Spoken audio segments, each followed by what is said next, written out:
Big news day. We want to get right to it in a rare moment for a sitting president. President Obama injecting himself right into the middle of the Republican presidential race.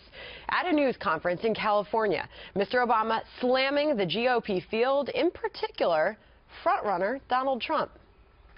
I continue to believe Mr. Trump will not be president. And the reason is because I have a lot of faith in the American people. And I think they recognize that being president is a serious job. It's not hosting a talk show or a reality show. It's not promotion. It's not marketing. It's hard. And a lot of people count on us getting it right. Trump at a town hall in South Carolina, firing right back at those comments, saying he takes the president's remarks as a compliment and not stopping there. Listen. He has done such a lousy job as president. You look at our budgets, you look at our spending, we can't beat ISIS. Obamacare is terrible. We're going to terminate it. We're going to absolutely terminate and replace it. I mean, you look at everything. Our borders are like Swiss cheese. You're lucky I didn't run last time when Romney ran, because you would have been a one-term president. Wow. Well, meantime, a new Quinnipiac poll finds Trump surging to a commanding 2-to-1 lead among Republicans nationally, 3 days ahead of the first in the South primary in South Carolina. All right, Chris, what do you make of President Obama firmly planting himself right in the middle of the GOP primary? Well, I'm not surprised, I suppose, but he's singling out Donald Trump, which once again elevates Donald Trump. And it's asymmetric warfare. Everybody's firing pop guns at Donald Trump, and he's dropping nukes on everyone, and he controls the news cycle every day, and he wins every one of those exchanges. Why do you think the president went there with Donald Trump, knowing Donald Trump's ability to strike back and how effective he is at it? Because Trump makes him nervous. He makes the entire Democratic Party nervous. I've been saying this for months. In fact, in 2009, I wrote a column in the New York Daily News that said Republicans just let Trump speak when he appeared at CPAC, because he has this giant megaphone, Sandra, that's so effective against President Obama, and now we're seeing him use it as a presidential candidate. A headline from the Wall Street Journal just a couple weeks ago: 55% of Trump's support comes from working class, white, blue-collar voters. That is a demographic, Sandra, as you know from covering these stories, that has been forgotten. They are economically feeling the pain. They feel like they don't have political connections. They feel like they don't have a place. And Democrats have always thought, you belong in our party. Not anymore, these Reagan Democrats. And we saw this, Sandra, in an interview he did in December with NPR, when he named Trump by name then and said that Trump is exploiting anger and fear among these blue-collar men. They're very, very worried, and they should be. It's also a concession that they believe he's going to get the nomination. Harris, but to Chris's point, don't you think this only boosts Trump even further when you consider the popularity of President Obama within even his own party? Does this not even just give Trump more support? It puts him on a different level. I mean, you know, Donald Trump could just send the president one of his thank you notes with his picture on it and just say, thank you very much for making me a star, even more than I already am. But just to get serious for a second and to drill down at the numbers, and you ask yourself, away from all the fantasy of what it might look like if Donald Trump had to take on the Democrats, there's something that's happening as you drill down on some of the numbers. Hillary Clinton and how she shapes up against Trump, and Bernie Sanders and how he does. Hillary Clinton, well, if you look at an average of polls, she's about 10 points ahead of Trump. A lot of undecideds, though, so that could tighten. But Sanders, not as many undecideds. And he still beats Trump on average in a national, and so that means that there are fewer people to sway. It does two things for the Democratic Party. It forces them to take another look at Bernie Sanders, which we know they really don't want to do, and it forces them to take another look at Donald Trump, which we know they really don't want to do. It just, you have to ask the inevitable question, Rachel. Is there anything that could hurt Donald Trump at this point? I don't know, but I agree with Andrea when she says they must be taking him seriously, because we know that the president is the president of denial. I mean, this is the same guy who said that ISIS was a JV squad. So when he says that this guy isn't serious, we have to take another look at that. It's also kind of silly in the sense that, you know, this guy, before he was in the Senate, he was a community organizer. He was an agitator.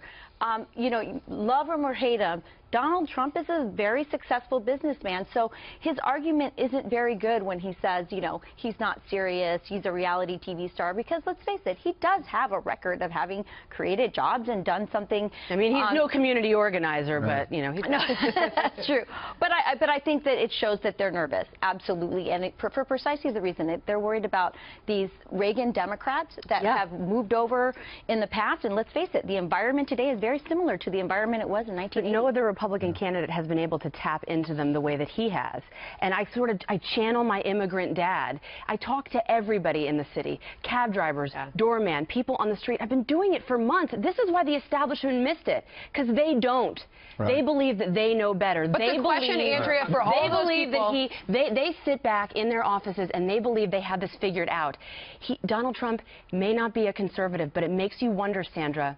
He's tapping into this secular populism. He's getting evangelicals.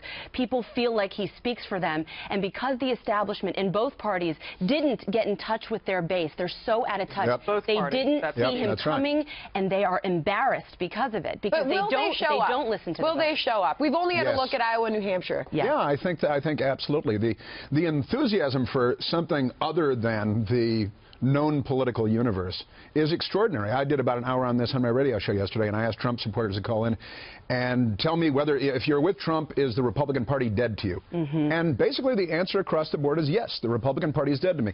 We've had it, election cycle after election cycle. People feel as though they've been lied to, misled, that promises are made and not kept. Enough already. So they're looking for an alternative, and Donald Trump is in not just his own orbit, he's in his own political universe. He's created a new political universe, and people are moving over there because they've had it with the Republicans. That's why they're going for Bernie on the left, because they've had it with the Democrats. No, it's true. We've had it with the ruling class, and people are just looking to blow it up and start over again. So you hold up a mirror, because that's what everybody on the left side of the aisle sees, too, because they are simultaneously going through much the same as Bernie Sanders would say revolution.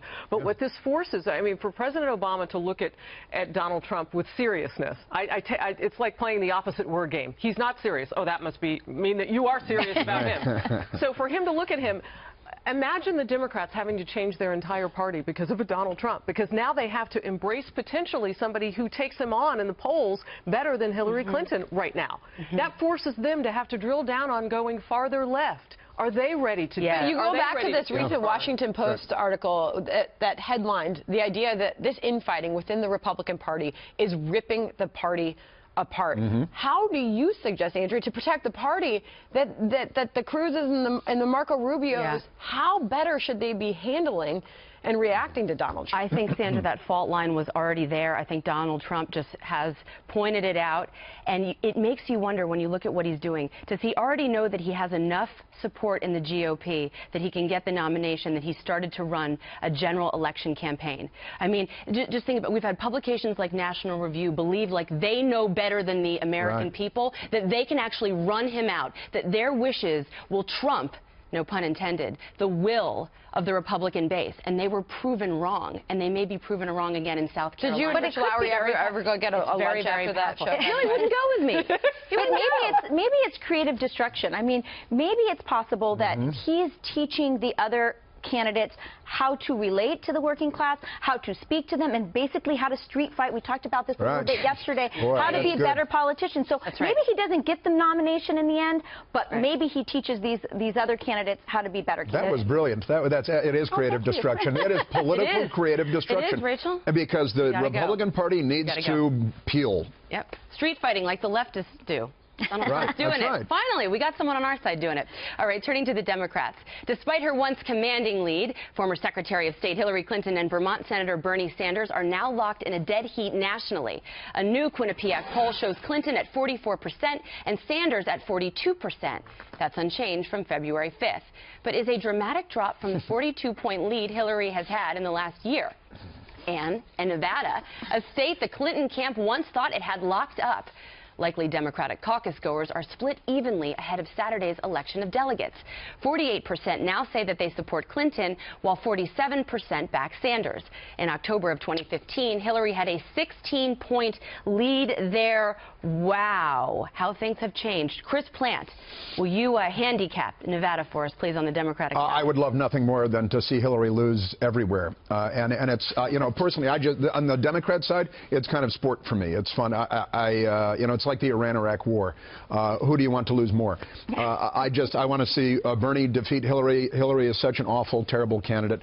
She is not a nice person. She's not a good person. She deserves to lose. And I want to see the Democrats be stuck with the septuagenarian socialist that brought his wife to the Soviet Union on their honeymoon. How do you really feel? I didn't know that.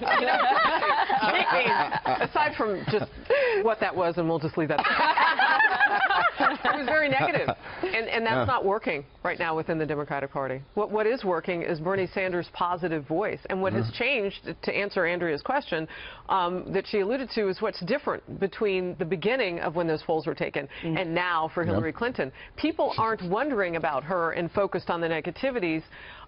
Or the negatives. They're wondering about him. Who is Bernie? Is a trending Google question in recent days. Right. Who is Bernie? Who is this guy? And particularly among minorities, they're asking. Well, and all the talk of how well Hillary Clinton and how much of the black vote and the Hispanic vote she can count on, what it's done is it's gotten those groups to say, well, who the heck is this guy? And why is everybody saying so many things about him to try to get me not to like him? I want to know more. Sandra, can you break down the economic politics of the Democratic Party? Easily. Harris made a great point about the fact that they have to outflank each other on the left, and we're seeing that in these debates on economic policy. Well, look, Bernie Sanders has been very clear about his socialist ways and what he is calling for as far as taxes and jobs. And the middle class, his middle class supporters see him as a guy who's going to do more for the middle class than Hillary Clinton. Agree with him or not, the facts are Sanders narrowly tops Clinton among all likely caucus goers when it comes to who will help the middle class more, 50 to 47%. Andrea, his supporters see him as someone who's going to do better for them, the middle class, the economy, jobs, than Hillary Clinton. It's such a great point, Sandra. I mean, Rachel, you look at this, so almost an identical thing is happening, right? You see these outsider candidates on the right and the left tapping into these voters that feel forgotten, whether it's from a national security standpoint, whether it's an economic standpoint. As Sandra pointed out, the new political paradigm has completely been flipped on its head because of Bernie Sanders and Donald Trump. It has, and there's an opportunity here. 27% of the population is Latino, so that's a huge, very important swing state in Nevada. And we see that she thought she had that demographic locked up. She has a great relationship with Univision. They have deep ties in the Latino left community. And Bernie is tied with her. I say the opportunity is for the GOP to get in there and remind Latinos, listen, you left countries that were socialistic, that were bad. Venezuela, Cuba, Mexico. You came for opportunity. This is a chance to educate the Latin American, the Hispanic community about it. And I'm not seeing that conversation. I'm hearing a lot of bashing and not a lot of what we're for. Yeah, and you have two men who are running. You've got so much diversity on the Republican ticket. I mean, potentially, how is that conversation not being had right now? Well, you know, my organization is doing it on the ground in the Libre Initiative in Nevada, but the candidates need to be that explicit. Just like Bernie's selling rainbows and unicorns and free stuff, we better sell economic liberty on our side because people want a choice. All right. Boom, drop that mic. Yes, fascinating. We're going to talk to you more about that, definitely during overtime. I want to get your thoughts.